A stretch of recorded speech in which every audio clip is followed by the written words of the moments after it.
Après Renault-Nissan, l'alliance d'Air France KLM bat de l'aile. Les salariés de KLM menacent de faire grève pour dénoncer l'hégémonie d'Air France. Parce que vous savez, Air France a un nouveau patron qui vient du Canada et donc il a un œil neuf de Canadien qui est peu au fait des susceptibilités entre Français et Hollandais. Et donc, quel est le projet de ce nouveau patron canadien d'Air France?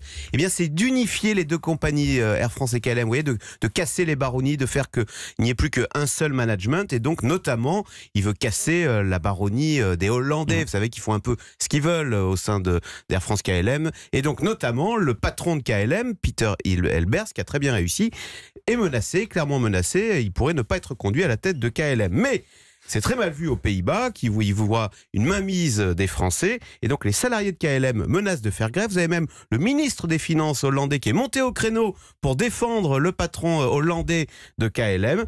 Et voilà où on en est. Et cette affaire, au fond, elle révèle les rancœurs des Hollandais contre les Français.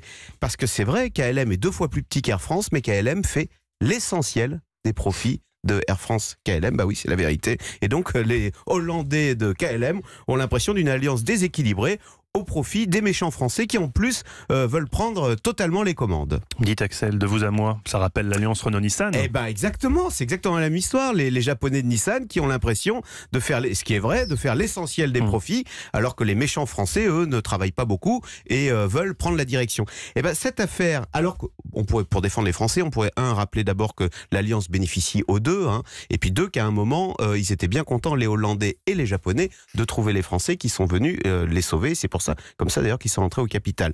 Mais au fond, cette affaire montre, au-delà des susceptibilité, que c'est très dur en matière d'entreprise de rester éternellement fiancé et qu'à un moment, pour passer l'épreuve du temps, il faut se marier. Et ben voilà, ça vaut uniquement pour les entreprises.